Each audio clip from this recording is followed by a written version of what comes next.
Hello everyone, आप सभी का ईडोर में स्वागत है। दोस्तों, मैं आप सभी के लिए लेके बहुत ही महत्वपूर्ण क्वेश्चन और आपके एग्जाम में पूछे जाने वाला बार बार क्वेश्चन हिंदी की बहुत ही महत्वपूर्ण आपके जो वीडियो होने वाली है। तो अगर इस चैनल पर नए हैं तो सबसे पहले वीडियो को लाइक कीजिए, चैनल को सब्सक्राइब कीजिए और अपने दोस्तों के साथ ज़्यादा से ज़्यादा शेयर कीजिए। आपके लिए बहुत ही महत्वपूर्ण क्वेश्चन है और ये आपके एग्जाम में बार बार पूछे जाने वाला क्वेश्चन। तो दोस्तों, सबसे पहले चैनल को सब्सक्राइब कीजिए, वीडियो को लाइक कीजिए और चलिए देखते हैं महत्वपूर्ण क्वेश्चन। तो इस वीडियो को अंत तक देखिए। तो देखिए, पहला जो क्वेश्चन है कि सूरदास की भाषा थी, यानी कि जो सूरदास जिस भाषा में लिखते थे उसको क्या भाषा कहा जाता था। बहुत ही महत्वपूर्ण क्वेश्चन क्या हो जाएगा आपका, तो ये आपका आंसर हो जाएगा ब्रज, यानी कि ब नंबर हो जाएगा। अब चलिए देखते हैं अगला क्वेश्चन जो महत्वपूर्ण क्वेश्चन है आपके एग्जाम के लिए। गोपियाँ किसे बड़ा भागी कह रही हैं। गोपियाँ किसे बड़ भागी कह रही हैं, सबसे जबरदस्त क्वेश्चन। तो ये कह रही हैं ये उद्धव को। किसको?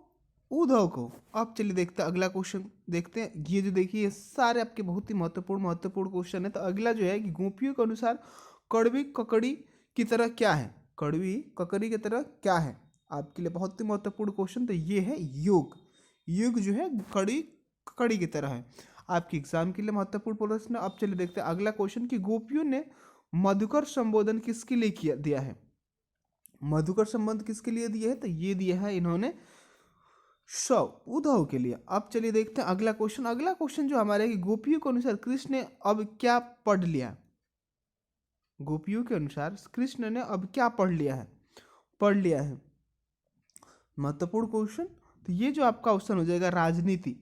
क्या पढ़ लिया है? राजनीति। अब चलिए देखते हैं अगला क्वेश्चन जो आपके एग्जाम के लिए बहुत ही महत्वपूर्ण है और ये है रिक्त स्थानों की पूर्ति करें, और एग्जाम के लिए आपके बहुत ही महत्वपूर्ण। तो पहला जो क्वेश्चन है कि सूरदास जी के मुख्यतः डैश रस की कवि हैं। तो सूरदास जो है ये वल्य वलतस जो है रस के कवि है। दूसरा जो योग संदेश लेकर डैश मथुरा के शिवरज धाम आए हैं, कौन है, तो ये आए हैं युद्धो आए हैं। दूसरा जो क्वेश्चन, तीसरा जो है कि गोपियों के मन की बात डैश ही रह गई, यानी कि मन में ही रह गई। क्या हो जाएगा? मन में ही रह गई। अगला जो हमारे कि योग संदेश सुनकर गोपियों की डैश बढ़ रही है। क्या बढ़ रही है? विरह अग्नि बढ़ रही है। अगला जो हमारा क्वेश्चन है कि गोपियों के अनुसार योग उन्हें सिखाना चाहिए जिनका मन डैश की तरह घूम रहा हो, यानी चकरी की तरह घूम रहा हो। अगला जो हमारे पास राजा का डैश में प्रजा को न सताए, यानी कि धर्म, राजा का धर्म है प्रजा को ना सताए। ये आपका हो गया। अब चलिए देखते हैं अगला क्वेश्चन जो आपके लिए और महत्वपूर्ण होने वाला है। जो हमारा अगला यहाँ से आपको जो है मिलान करना। अब चलिए देखते हैं में आपको सत्य असत्य चुनना है। कृष्ण ने गोपियों के लिए प्रेम संदेश भेजा था, आपको बताना है। नहीं, इन्होंने प्रेम संदेश नहीं भेजा था। दूसरा है संदेश, योग संदेश सुनकर गोपियों की विरह अग्नि बढ़ रही है, सत्य है।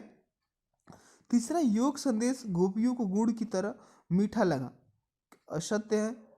अच्छे लोग परहरित के लिए दौड़े चले आते हैं, ये क्या आपका सही है। अगला, गोपियाँ कृष्ण द्वारा चुराए गए अपने मन को वापस मांग रही हैं, ये भी सत्य है। अब चलिए देखते हैं अगला क्वेश्चन।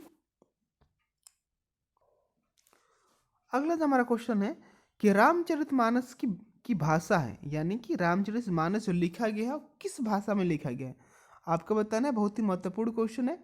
आप बताएंगे किस भाषा में लिखा गया, तो ये आपको पता होना चाहिए कि रामचरितमानस जो है वो किस भाषा में लिखा गया। तो ये अवधी भाषा में लिखा गया है। किस भाषा में? अवधी भाषा में। ओके, चलिए देखते हैं अगला क्वेश्चन।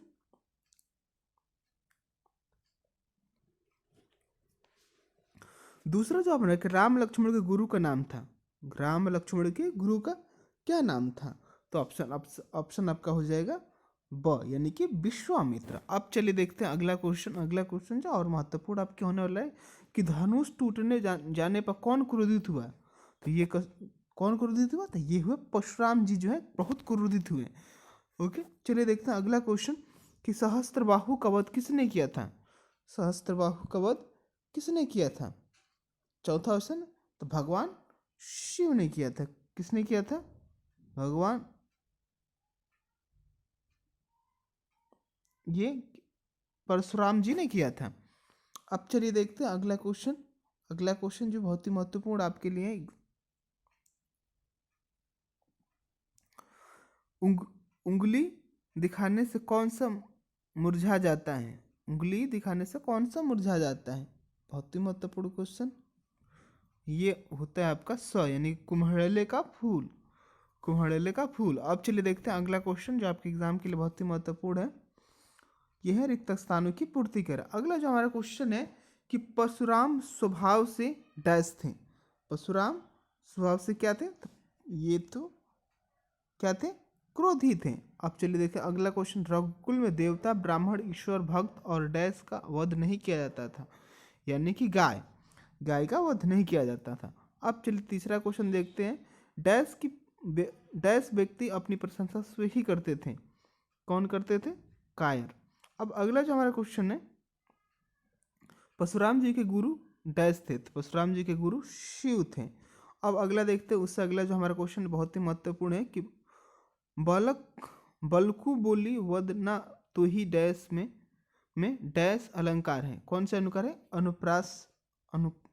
अब चलिए देखते हैं यहाँ से आपको जो मिलान करना है सारा क्वेश्चन के आंसर। इसके बाद चलिए देखते हैं महत्वपूर्ण क्वेश्चन आगे जो आपके एग्जाम के लिए बहुत ही महत्वपूर्ण है,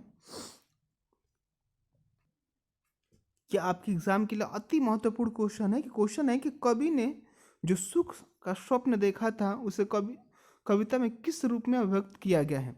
कवि ने भी औरों की तरह अपने जीवन में रंगीन सपने बुने थे। वह अपनी प्रेयसी के साथ जीवन बिताना चाहता था। यह विडंबना रही है कि उनका स्वप्न साकार नहीं हो सका।